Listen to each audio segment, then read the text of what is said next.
Les punitions sont-elles efficaces pour corriger le comportement des enfants?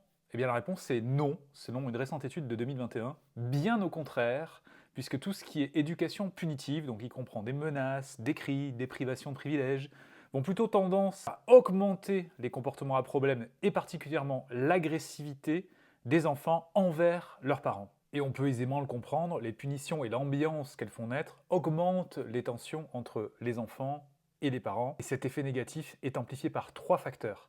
L'impulsivité même du parent, le sentiment d'impuissance du parent et le stress général du parent. Et ce que révèle d'encore plus important cette étude, c'est que même si l'affection est présente dans la relation parent-enfant, cela n'atténue pas cette augmentation de l'agressivité des enfants. Par conséquent, on peut en conclure que la façon dont le cadre d'accompagnement de l'enfant est posé est essentielle et une façon bienveillante de poser le cadre favorise la coopération, surtout diminue l'émergence des comportements agressifs. Maintenant, voici quelques suggestions pour remplacer les punitions. Au lieu de punir un enfant, nous pouvons lui proposer de réparer ou encore utiliser les conséquences logiques à ses actions. S'il vient de renverser de l'eau, on va lui proposer d'éponger cette eau par lui-même, plutôt que de le punir. L'idée est donc d'impliquer l'enfant dans la résolution des problèmes, et ainsi il se responsabilisera. Le deuxième point va être d'améliorer la communication avec les enfants, par exemple en utilisant des formulations positives. Je souhaite que tu fasses ceci, la règle c'est ceci, règles qui auront été préalablement établies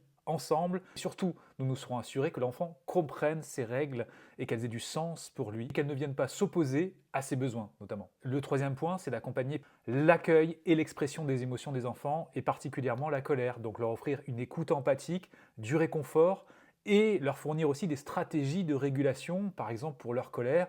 On va leur apprendre à respirer, on va leur apprendre à crier dans un coussin, on va leur apprendre à bouger sur place. Tout cela, les enfants ont besoin de l'acquérir, et ils vont d'autant mieux l'acquérir en regardant comment l'adulte lui-même se comporte. Enfin, nous allons essayer de diminuer notre stress parental, peut-être en faisant appel à des ressources externes, à des personnes qui pourront nous écouter, nous apporter du soutien, afin de diminuer notre charge mentale. Cette étude démontre donc que l'éducation punitive ne permet pas de développer la coopération avec les enfants et ne permet pas aux enfants d'acquérir des comportements non violents. Donc un cadre bienveillant, empathique est nécessaire pour que l'enfant se sente compris et pour que le parent, lui aussi, puisse se retourner vers ses besoins et l'expression de ses émotions, parce que souvent ça peut bloquer. Et c'est ainsi que le co-apprentissage se fait entre le parent et l'enfant et que la dynamique de collaboration se met en place. Voilà pour cette vidéo, j'espère qu'elle vous a plu et je vous dis à bientôt pour une nouvelle vidéo.